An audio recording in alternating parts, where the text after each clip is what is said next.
Olá, estamos de volta para fazermos a nossa última reflexão desse livro tão bom, tão inspirador, né? Desperte e Seja Feliz, da nossa querida Joana de Ângeles, através do Divaldo Pereira Franco. E hoje, na nossa penúltima questão desafio, né, que é como ela propõe, nós vamos falar sobre a sobrevivência e libertação, que é como ela propõe o título dessa reflexão. A sobrevivência da alma é a certeza que nós temos.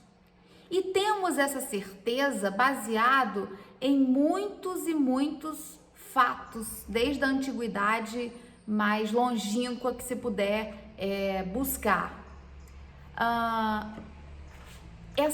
Essa intuição, essa sensação de que os vivos da Terra continuam vivos no mundo espiritual, nos acompanha desde que nós abrimos os olhos aqui na Terra. Porque como é uma realidade espiritual, não tem assim um momento onde passou a ter essa crença.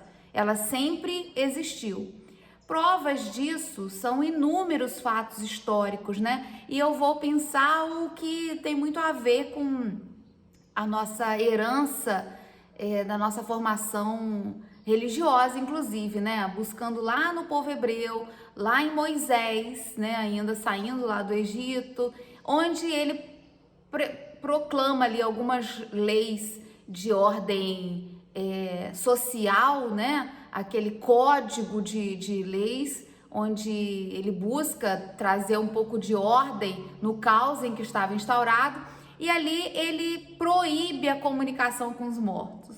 Isso é muito curioso, porque não se proíbe aquilo que não existe, né? Então, se há uma tentativa de proibição, é porque é um fato existente. E essa proibição era no sentido de dar uma certa equalizada, diminuir um pouco a maneira como as pessoas estavam levando aquela crença adiante, porque chegava a ser o ponto de tudo querer perguntar, tudo querer indagar dos espíritos, né, dos mortos, né, da Terra. Então, a sobrevivência da alma é um fato. Nós sabemos que vamos viver aqui na Terra por um período. As reencarnações também, outro fato, nós vamos retornar à Terra muitas vezes, quantas forem necessárias. E é curioso que o nosso apego às paixões é que fazem com que a gente sofra com relação a esse entendimento tão natural.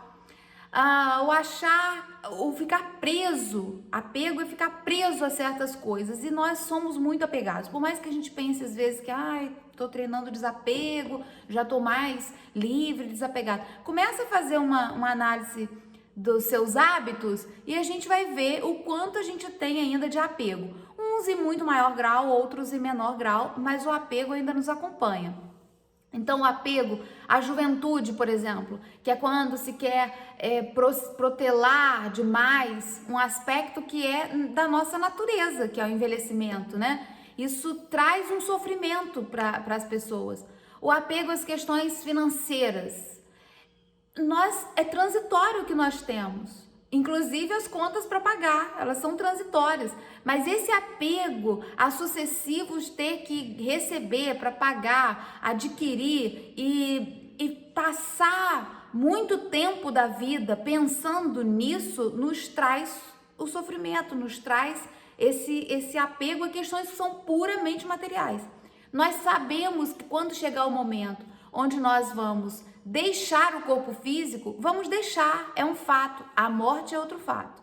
Se a sobrevivência da alma é para alguns ainda algo que se pode questionar, né? Os materialistas questionam essa sobrevivência e não acreditam nela. Na morte, todos, e é unânime isso, tem que acreditar, porque ela chega para todas as pessoas. A morte é um fato. E aí, quando Joana traz para nós, já no finalzinho desse livro, essas reflexões que eu acho que é para marcar realmente, já falou de sofrimento muitas vezes, mas agora, nesse final, para fazer um passeio na nossa história e nos ajudar a nos libertarmos de muitas amarras. dando-nos o exemplo dos cristãos primitivos. Os cristãos primitivos, eles viviam numa confiança muito grande com relação à extinção da vida física e à manutenção da vida espiritual. Aguardavam dando testemunho, um testemunho de fé que transcende, que conseguiu atravessar esse tempo todo para fazer com que agora nós possamos buscar neles essa inspiração real para a nossa vida, porque foram fatos vividos, experimentados por muitas pessoas que entendiam que a vida física era um intervalo para a vida espiritual, que todos os sofrimentos ficariam aqui. Então, quando alguém ia dar o testemunho, alguém da sua família iria morrer, não era entendido isso como um desespero e um fim, mas a fé viva de que aquilo era necessário e que em breve tempo iriam se reencontrar, porque chegaria o momento deles também. Então aguardava a extinção da vida física com muita tranquilidade. Passavam pelas privações das prisões, entendendo que era um processo, e encaravam com alegria. Olha isso, a gente às vezes passa por um perrenguinho e já fica ali no desespero, no mau humor, na tristeza. Eles estavam nas prisões porque, se a gente pega esses relatos, principalmente de Paulo, né? Os relatos das prisões não era assim, prendeu e amanhã já vai ser executado. Prendia, ficava um tempo, às vezes grande. Paulo mesmo, ele ficou anos nas prisões, até que chegou o momento da execução. Então era um período, às vezes longo, às vezes curto. A única certeza que eles tinham é que eles iriam dar o testemunho. E os relatos das cantorias nas prisões são fartos, são muitos, o que assombravam os carcereiros, né? Porque como assim? Estão aqui cantando, desde jovens a pessoas mais idosas cantando. E é lindo quando a gente vê a narrativa, né? No livro Boa Nova, que Humberto de Campos traz para nós através do Chico, dizendo que a nossa doce mãe, quando partia da terra, e é quando os primeiros cristãos começavam a dar os testemunhos, né, em Roma, ela pede para ir visitar essas prisões e lá estimula que haja a cantoria. Estimula mentalmente as jovens: cante, minha filha, cante para aliviar seu sofrimento e o sofrimento dos outros que estão aqui.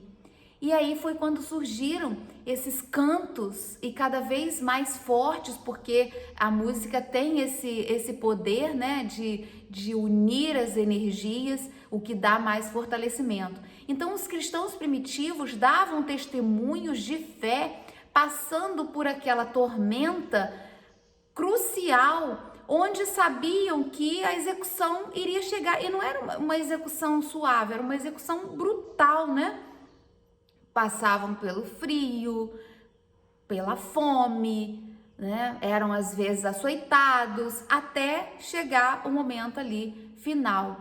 Então eles davam esse testemunho de fé porque tinham a certeza de que era uma transição, era uma passagem para chegar até a vida espiritual na sua plenitude. Já no período medieval, o que a gente tem é uma mudança de paradigma, quando foi instituído o medo como um mecanismo de dominação. Era a pedagogia usada naquela época, tanto pelos religiosos, né, para manter ali o poder, e também pelo poder temporal, né? Usavam o medo como uma tática, e aí foram criando rituais ali fúnebres, que nós somos herdeiros desse período, né? Onde trazia o medo, o pavor. A morte passou a ser encarada como algo sombrio, como algo a se temer, a se fugir daquilo ali. Então esses rituais fúnebres que tinham essa característica, né, de usar um peso, e aí o preto, o roxo, passou a ser usado nesse período, que é para poder trazer ali toda uma forma, né, dar forma ao que era dito, e o medo do inferno, do sofrimento, né, fazia com que as pessoas queriam o quê? Retardar a morte o máximo possível, porque aqui pode estar ruim, mas sei lá, depois que morrer ainda vai para suplícios eternos, porque qualquer deslize é capaz de me levar para um inferno. Então, esse período medieval, esse período onde nós tivemos a cultura do medo como uma forma de dominação, ele se prolongou, é um período longo da história e que nós herdamos isso. Agora que eu digo, não é hoje, né? Agora, desde o Renascimento, onde essas ideias iluministas, né? Essas ideias voltam à tona, elas não vêm agora, elas não começam nesse momento, elas voltam, né, buscando a sua fonte na antiguidade, de desmistificar esse processo e trazer para nós, não é bem assim. E é quando a gente vai em busca daqueles que nos deram testemunho de alegria na morte, alegria pela fé, em saber que era uma passagem, em saber que era para deixar esse fardo físico, a vida física encarada como uma prisão, e uma prisão das potências que o espírito tem, né? Que o espírito traz. Então esse encarceramento era visto com alegria. Resgatar isso faz com que a gente mude completamente a forma como nós vivemos. Sabemos que um dia a gente vai deixar a vida física, então não faz sentido, não é racional a gente se apegar a coisas que só vão nos trazer sofrimento quando a gente estiver fora do corpo da matéria. Quando eu não puder mais ter as coisas materiais que me dão tanto prazer. E dão prazer por quê? O que me faz querer ter tanto esses bens materiais? Uma sensação de quê? De conquista, de poder, que passa tão rápido que as pessoas que estão nesse caminho, elas, quando à medida que já conseguem uma coisa, já querem outra, sucessivamente. E às vezes, antes de conseguir o seu objetivo, já tem 3, 4, 5 pela frente para sofrer por eles, né? Então, assim, não é racional. Se a gente para a gente refletir, não é racional. Buscar, libertarmos-nos disso. Viver sabendo que nós vamos encontrar a morte do corpo físico e vamos mudar de endereço, nós vamos mudar de vivência, porque a sobrevivência é um fato, nós vamos prosseguir vivendo. Isso nos faz esperar com tranquilidade. Isso, por si só, desmistificando isso na cabeça, faz a gente pensar assim, é mesmo, né? Eu vou encontrar com aqueles que me antecederam, eu vou preparar um espaço para aqueles que vão depois de mim. Então é um eterno encontro, reencontro e uma volta, porque a gente sabe que a vida prossegue nos seus mais diversos caminhos até a gente chegar à nossa fatalidade, né, que é a perfeição relativa. Então essa forma como Joana traz pra gente faz a gente dar um sossego na alma, né? É claro que quando a gente se despede de um ente querido, a gente vai sentir ali aquele momento da separação, da ausência, né? Mas superados logo esses primeiros momentos, a fé viva nesse porvir, no que está nos aguardando, em prosseguir vivendo, já traz a calma necessária e suficiente para a gente recordar esses entes amados com a felicidade das vivências que tivemos com eles e não a lamentação de não termos mais. Mas sabe, exaltar o período em que estivemos juntos, o período de tantas histórias que foram vividas, né? E aguardar com paciência o reencontro. Então, a sobrevivência da alma, ela é um fato, e a libertação do corpo físico também é um fato.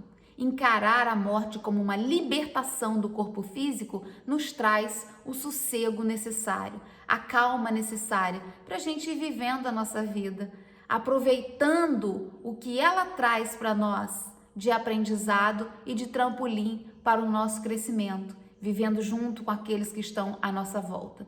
O apego à vida física traz muito tormento e muito sofrimento. Eu me recordo de um dos momentos onde nós estávamos visitando o Hospital do Câncer no Rio, é chamado de INCA 4, né, HC4, onde as pessoas que estão ali estão realmente na fase terminal. E eu me recordo muito de uma vez, não deu nem para fazer a visita, nós estávamos passando pelo corredor. Era um momento onde a pessoa que estava ali, já nesse processo de desencarne, tinha um pavor tão grande da morte, que ela, quando tinha a lucidez, quando o efeito dos remédios passava e vinha a lucidez, era aos gritos, e foi o momento que a gente presenciou, o desespero, né, agarrada ali a sua filha, eu não quero morrer, um desespero imenso, né? E mais tarde nós encontramos essa moça, essa filha, na lanchonete, né, tomando um café, e a gente se aproximou para conversar, e ela dizendo o quanto era doloroso assistir aquele sofrimento da mãe dela, porque era o desespero de não querer se desprender, e ela talvez fisicamente já teria até feito isso há mais tempo, mas era um total apego à vida que já estava extinta, porque o corpo físico não tinha a menor condição mais de prosseguir, né? Então, o quanto de sofrimento tinha nisso? E poucas horas depois ela veio a desencarnar. O corpo físico desencarnou, mas o que acompanha o psiquismo, só porque o corpo parou de respirar, vai ficar com tranquilidade? Dificilmente. Nós vamos entrar na vida espiritual da forma como nós estamos aqui na vida física. Não tem ali um passe de mágica, onde a gente vai poder dizer assim, e agora realmente morreu, ou desencarnou, seja o termo que quiser usar, agora tá em paz, agora... Não! O corpo físico tá ali, inerte, mas nós vamos continuar no mundo espiritual da forma como nós estávamos aqui. Então, se tem esse desespero, até vencer o desespero, e vencer o desespero vai ter que ser por qual caminho? Pela calma, pela fé e pela possibilidade de assistência. Então, não tem quando a gente chega num momento de crise e tá ali, quem vem nos ajudar, a primeira coisa que fala, calma, respira um pouco, para quê? Para suavizar e aí conseguir raciocinar e poder ouvir, ser atendido. É assim que muitos espíritos chegam nas nossas reuniões mediúnicas, né? Chegam no desespero da morte e ficam apavorados quando notam que já morreram. Até que a lucidez chama-lhes a atenção do, realmente, não tem volta, não tem como, porque não tem relato, não tem nenhuma história de alguém que morreu e depois de 20 anos voltou a viver a vida física. Eu sei que tem pessoas que acreditam nisso, que vai haver o momento da ressurreição, mas isso não é racional. E nós não tivemos esse evento até hoje, né? Ele foge às leis físicas, porque depois de 20 anos nem existe mais esse corpo. Então, se não há possibilidade de retorno, que é o que a pessoa gostaria quando acorda no mundo espiritual nesse desespero, então o que cabe é aceitar. Alguns aceitam mais rapidamente, outros demoram um pouquinho mais. Não é assim na nossa vida física? É também assim na vida espiritual. A gente às vezes aceita muito rapidamente uma situação nova e outros ficam apegados a como era, o que tinha, não era assim que era para ser, enfim. Então, se nós sabemos que é um fato nós despedirmos da vida física, que a gente possa fazer isso da melhor maneira possível, que a gente possa viver sem ficar pensando na hora que vai morrer, na hora que vai se libertar, na hora que vai desencarnar, mas a hora que ela chegar, que ela chegue. Ter essa serenidade. E é possível porque nós temos exemplos disso, basta a gente buscar lá atrás em quem possa nos inspirar e aí a gente sossega e vive. Às vezes a gente deixa de aproveitar algo na nossa vida física porque está pensando em quando chegar a morte do corpo físico, nem é racional. Então ela não chegou ainda. E se já estiver chegando, é o nosso momento. Nós já fizemos isso muitas vezes. Às vezes eu já me pego pensando nisso. Esse momento de acordar no mundo espiritual. Nós já fizemos isso muitas e muitas e muitas vezes, porque a gente reencarna já há quanto tempo? Então, sossegar intimamente e deixar a vida correr o seu curso será realmente muito mais tranquilo e muito melhor. Então, uma grande alegria a gente ter chegado até aqui, ter chegado até o final dessa obra. A Nara, semana que vem, conclui na reflexão 30 e nós nos despedimos aqui.